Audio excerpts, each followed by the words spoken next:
सबको मालूम है अगर काल को भी टाल सकता है तो वो मेरा महाकाल टाल सकता है, इसके सिवाय कोई नहीं टाल सकता। अकाल मृत्यु वो मरे जो काम करे चंडाल का, काल उसका क्या बिगाड़े जो भक्त हो महाकाल का। जो शिव का उपासक होता है, शंकर का जो अनुमोदन करने वाला होता है, शिव तत्व में जो डूबने वाला होता है, वो जीवन में भगवान शिव को प्राप्त कर ही लेता है। कि आराधना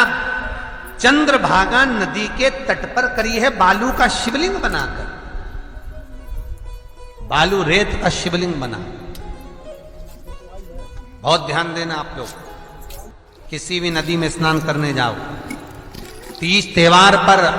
अमावस्या पूर्णिमा आदि जो भी उत्सव मनाने के लिए आप किसी नदी के घाट पर जाते हो, किसी तालाब के घाट पर जाते हो, किसी कुंड के किसी सरोवर के घाट पर जाते हो, और यदि आप स्नान कर रहे हो किसी पवित्र नदी में, तो वहां की बालू रेत उठाकर शंकर भगवान के शिवलिंग बनाकर जो पूजन करता है, मात्र 5 बार उसी नदी का जल शंकर को समर्पित कर कर, भले दिया नहीं है अगरबत्ती नहीं है, जल चढ़ाकर जो शिवलिंग को विसर्जन कर देता है, उसके पूर्वजों को पिंड की भी जरूरत नहीं पड़ती, वो तर जाता। उसके पूर्वजों को पिंड भाग की भी जरूरत नहीं पड़ती, उसकी तृप्ति स्वतः ही हो जाती है। तो महापुराण की कथा कहती है, लोग कहते हैं शंकर जी को दूध चढ़ाने से क्या होता है। शिव महापुराण की कथा कहती है, शंकर को अगर गौ माता का एक बूंद दूध भी चढ़ जाए तो शंकर प्रकट हो जाते हैं और प्रसन्न होकर वर देते हैं। दिन बेलपत्री के वृक्ष के नीचे बैठकर घृत का दिया लगाकर शरीर में जो रोग है उसका स्मरण कर कर शंकर जी से विनय कर कर, हे भोलेनाथ, आपने शुक्र देवता को संजीवनी मंत्र दिया है, तो क्या आप मेरे को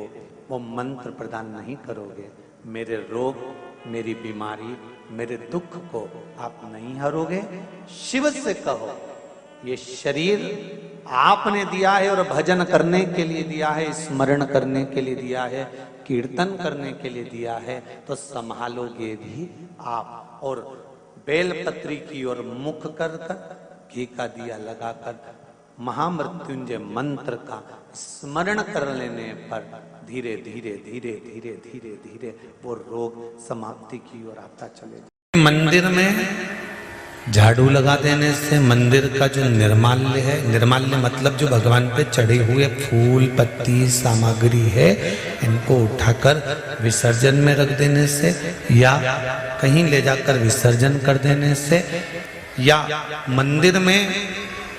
थोड़ा सा भी जीवन में कोई फैलारा पड़ा हुआ है, कोई कचरा पड़ा हुआ है, कोई सामग्री पड़ी है, उसको उठाकर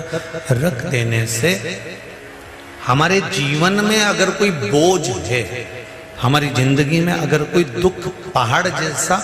टूट रहा है, तो वो दुख अपने आप टल जाए, अपने आप। उस दुख को टालने के लिए कहीं नहीं जाना, वो दुख अपने आप टल। विचार और जल ये दोनों गंदे नहीं होना चाहिए। विचार और जल अगर गंदे हैं, जल गंदा है तो आपको स्वस्थ नहीं होने देगा, आप बीमार की बीमार रहेंगे। जल गंदा है तो शरीर बीमार कर देगा, और अगर विचार गंदे हैं तो वो मन गंदा कर देगा, आपकी सोच